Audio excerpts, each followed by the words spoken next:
যদিও এই মুহূর্তে যে খবর উঠে আসছে, শেষমেশ কি আবার কংগ্রেসে ফিরছেন মমতা? মমতাকে সর্বভারতীয় সহসভাপতির প্রস্তাব সোনিয়ার, অভিষেককে সাধারণ সম্পাদকের পদের প্রস্তাব রাহুলের, চিন্তাভাবনার জন্য সময় চেয়েছেন মমতা। আমাদের সঙ্গে রয়েছেন deputy executive editor Subhrangshu Chatterjee news room থেকে। শুভ্রাংশু, বড় ইঙ্গিত, তাহলে কি আবার কংগ্রেসেই ফিরছেন মমতা বন্দ্যোপাধ্যায়? দেখো, মমতা বন্দ্যোপাধ্যায়ের সামনে আর কোনো পথ খোলা নেই। ঘর ওয়াপসি ছাড়া মমতা বন্দ্যোপাধ্যায়ের সামনে কোথাও কোনো পথ খোলা নেই।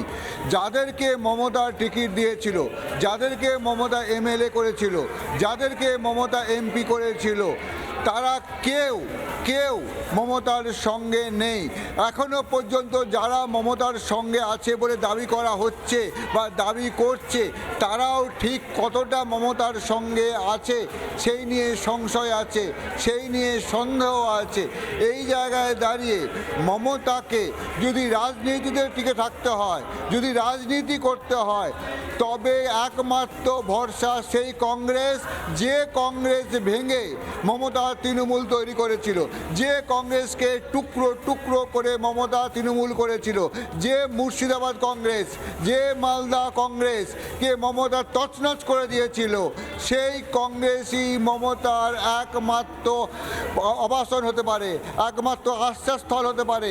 আর কোনো অপশন মমতার সামনে খোলা নেই।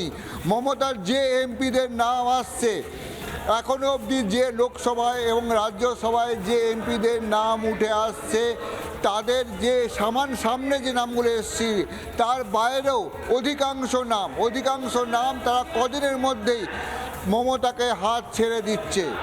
এখনো অবধি মমতার সঙ্গে সেই অর্থে থাকার মতো কেউ নেই। পুরনো দিনের কয়েকজন যারা আছে, মদন মিত্র, কুণাল ঘোষ, কল্যাণ বন্দ্যোপাধ্যায়, এই 2-3 জন ছাড়া, শোভনদেব চট্টোপাধ্যায়, আর কেউ মমতার সঙ্গে এই মুহূর্তে নেই। অর্থাৎ মমতাকে যদি রাজনৈতিকভাবে বেঁচে থাকতে হয়, তাহলে মমতার একটাই গতি, সেটা হচ্ছে কংগ্রেস।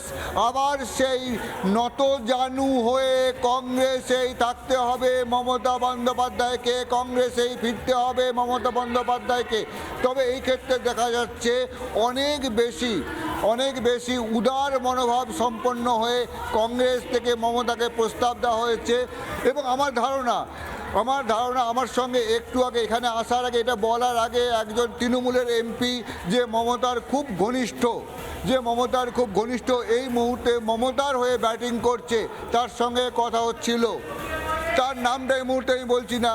তিনি বলছেন কি, মমতা কংগ্রেসে ফিরছে, এটা তৈরি করা পরিকল্পনা হয়ে গেছিল প্রায় 4-5 দিন আগে, এবং সেই মতো মমতা কংগ্রেসেই ফিরছে এবং সঙ্গে অভিষেককে নিয়ে ফিরছে।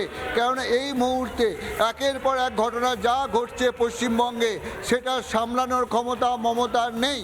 মমতা কোনো মতেই সামলাতে পারছে না। একের পর এক অপরাধ করেছে। অভিষেকের যে অপরাধের অভিযোগগুলো আসছে, গতকাল সিআইডি গিয়েছিল, মমতার বাড়িতেও সিআইডি যাচ্ছে।